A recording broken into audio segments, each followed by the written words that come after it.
Hey, and welcome to my first M Plus route video. Today we are talking about Magisters Terrace, a dungeon I'm quite familiar with. I already timed it on 21 and we will now talk about the route that we took. Okay, so in Magisters there are multiple options to do. I will first show you the PUG non-advanced route. We will create a new route and we will go here through the tool. I think it is a bit confusing sometimes to look at it from the Mythic Dungeon tools perspective, like from above. But in general, you should like get used to it that you can like check what the route is saying, because the higher you go, the more it is expected of you to be able to like read Mythic Dungeon tools. But I will go slowly so you can like follow along and understand where we are. So the dungeon starts at the portal, so you go through this corridor, and then this is like the first pack. Obviously, the first pack is the first pull. There's nothing you can like change here. You usually bloodlust this pull, and the reason for that is that you need Bloodlust for the pack that is in front of the second boss, like this pack. Because you like have two rune spellbreakers, which will throw glaives at your people. And even on a lower level, your healer friends may know this, these glaives like kinda hurt. So the higher you go, the more important it is that these die quickly. At least one of them dies quickly. So you usually like do a Bloodlust pull there. So that's why you last the first pack, so that you get Bloodlust back for that pull. So again, we are looking at the pack non-advanced route, so we are playing it safe. You will do this pull. You can like play it over here, or you can play it around the corner. Doesn't really matter. And then the next pull is like these codexes, and then this guy. You pull them like to the corner here, and if the tank is standing in this like small bookshelf, then the flame strike will spawn there. Obviously, remember to interrupt your pyromancer, it's important. And then you can click the arcane empowerment as well. Alright, next up we have the courtyard, so you go out here, and then you come from this direction, so from above. Playing the Pagnon Advanced route, we will not skip the sentry, so we will actually make this pull, and then we can like play it in the corner in the courtyard, or you can like move everything to the sentry that is standing over here in this small hallway, and then like play this pull, and then I would highly advise you that you like train this on lower levels. You should pull the Pyromancer pack and the boss together. They need to be pulled at the same time so that you don't get an overlap from ignition and the knockback from the boss. And usually you like blast into the you blast like the first 10-15 seconds, so all of the smallies are dead.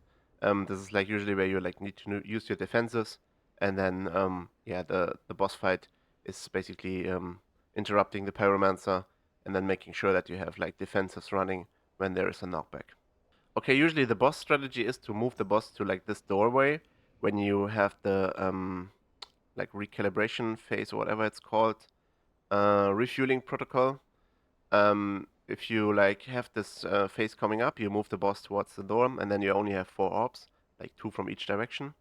And once this phase like ends, the tank usually pulls the second worm pack into the boss for the second damage increase.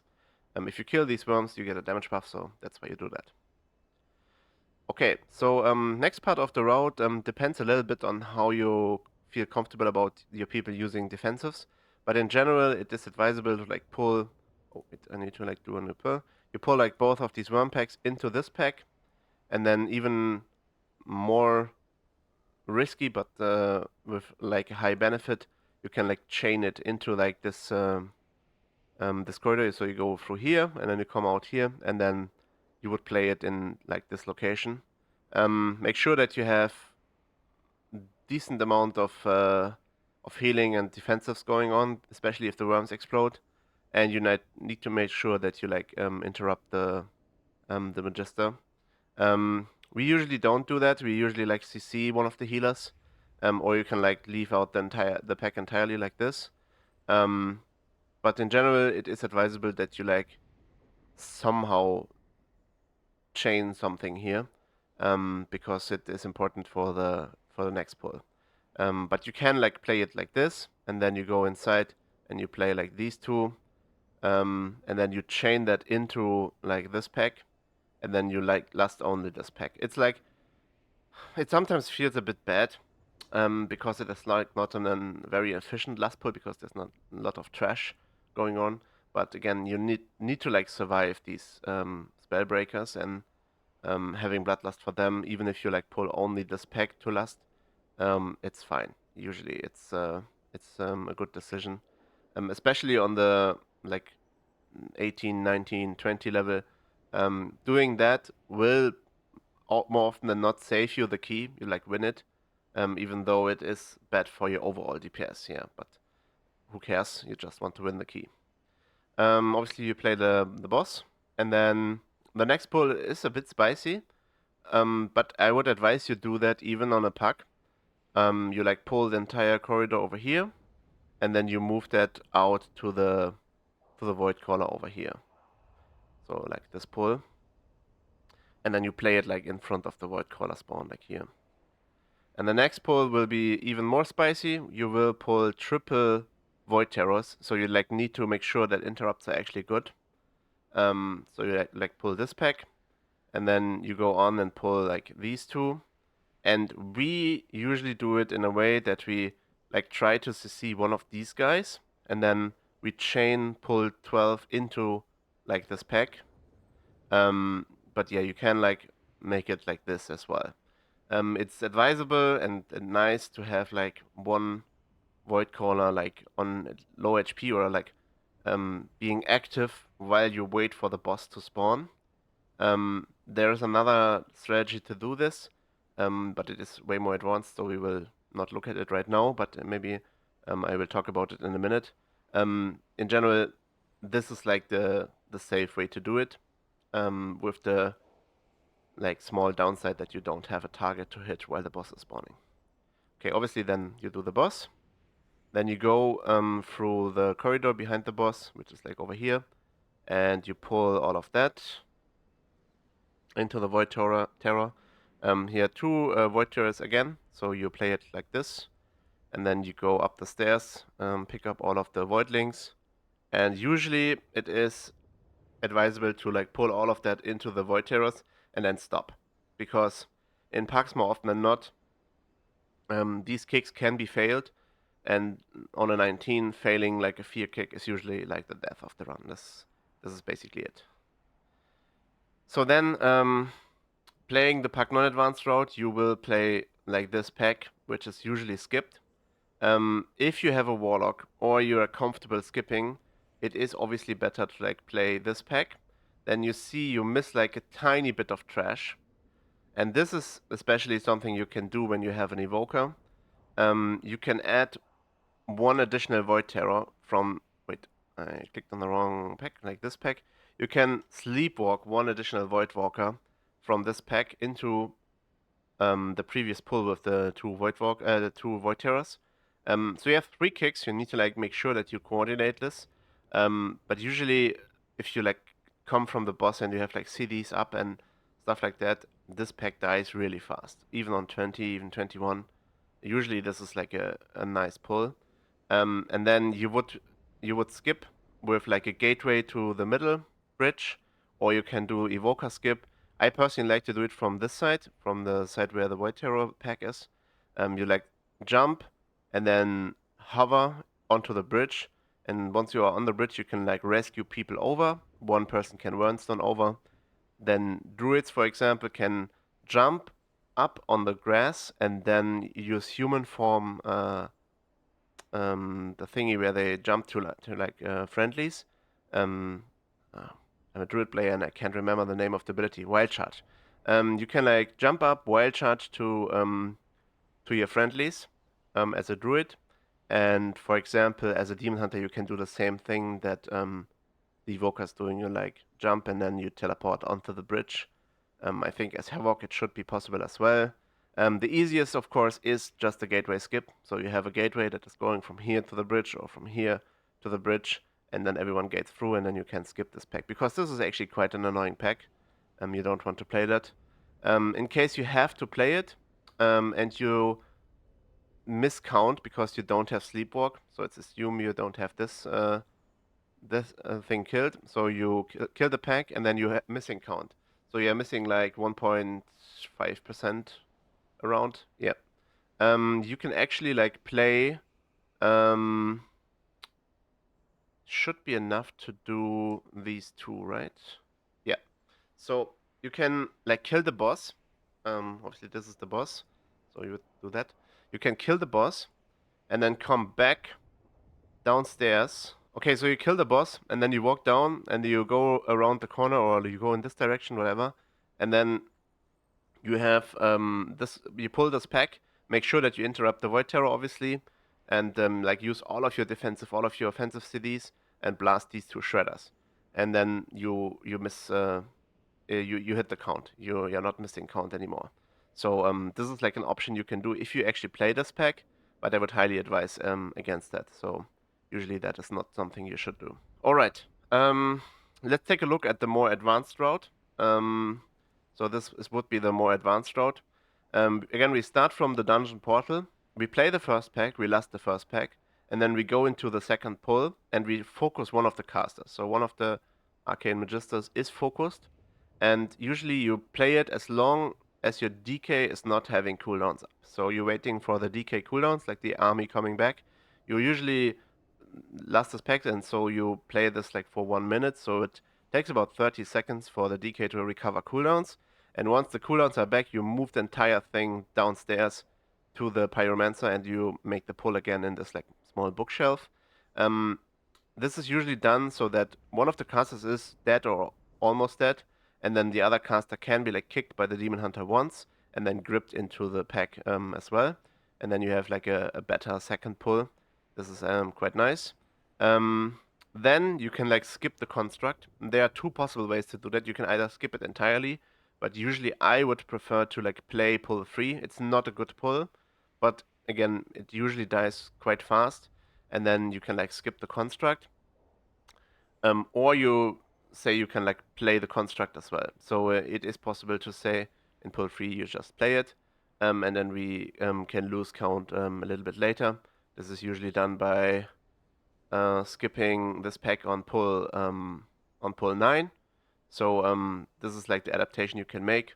But in general, if you like want to skip the construct, which is like quite annoying to play and annoying to survive on higher key levels, you play this pack. Then there is like pulling away from the tank, and then a Shadow Melt Burnstone skip, and then you play the first boss like we talked before. You like pull Pyromancer plus boss immediately, so that it's not synced, ignition and the knockback, and then the second worm pack is pulled back into the boss after the first refueling protocol.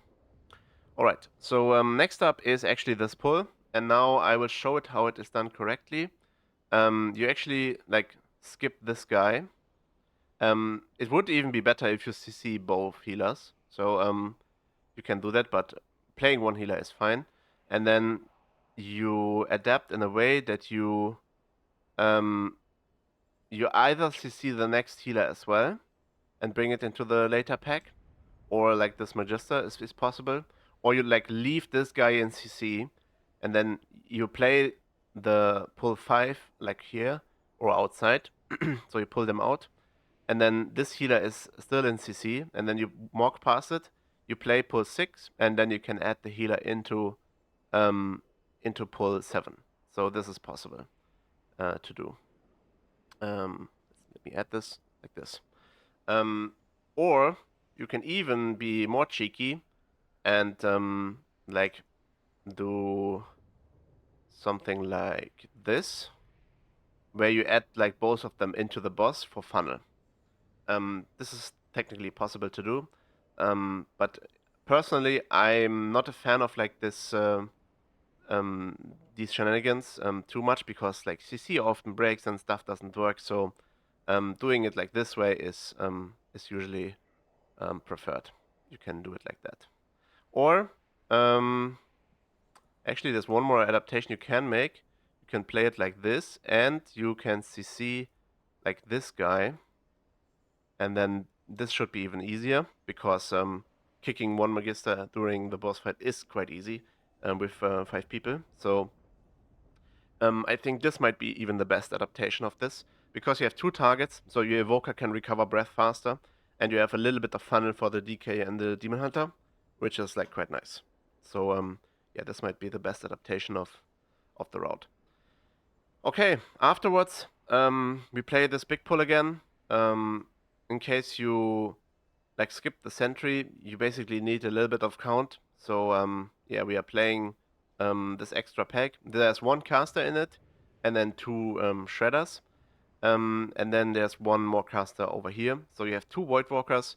You need like 4 kicks to like cover both of these. And then you can like blast them, and usually this pack actually dies quite fast, so this is not a problem. And then you have the next pull going on with like the multiple Void Terrors.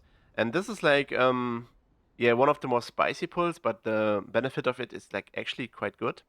What you do is your tank walks out and he tags like this Tyrant, and then the Tyrant and the additional Void Terror will walk over here, and then you have like a fourth Void Terror plus one Tyrant pack. So Tyrant is obviously the main target in that case, and you gain so much time because you have an actual like good focus target for all of the funnel that you create with this pack, and then you have like only like these 4 kicks, which are yeah, the only like risk in a more advanced setup.